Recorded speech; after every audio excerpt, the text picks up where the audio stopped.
All right, guys, what is wholesaling? You hear me talk about wholesaling, you hear wholesaling online in different YouTube videos. I want to make it as simple as possible with the most archaic cartoon drawing I've ever done, okay? So let's just check it out. All right, guys, so you can check out my cave paintings here on how I designed what is wholesaling. It's pretty simple, okay? You basically are going to have a seller that is motivated to sell a property for any particular reason. They're going to get foreclosed on, they inherited the property, they're getting divorced, they had a tenant destroy the place. The list goes on and on, while someone would sell a property at a deep discount to trade equity and price for convenience and time, okay? And so when we find these types of properties, we're simply going to get them to sign a purchase agreement to sell the property. So for just this example, I'm going to give you some even numbers.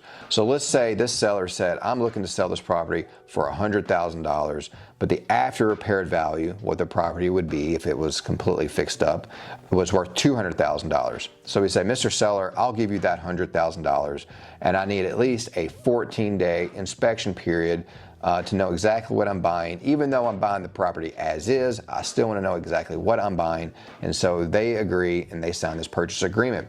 It's now our responsibility to look to assign our agreement to an end buyer, someone who's a fix and flipper, a rehabber, someone who's a buy and hold guy who wants to have tenants.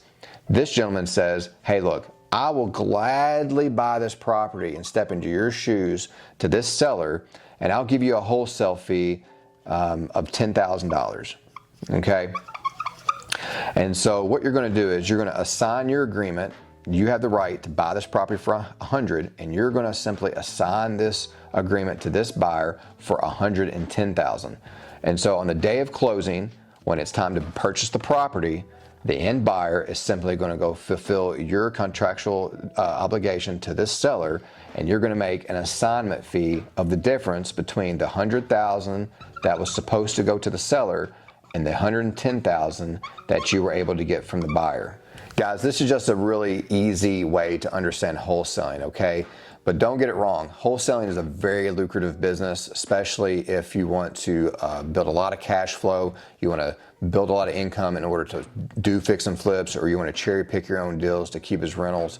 So I highly recommend everyone start a wholesaling business. Learn how to talk to sellers, learn how to find buyers, okay? If you guys are already wholesalers, let me know in the comments below, what's some of the biggest checks you've ever got? I'll see you guys in the next video.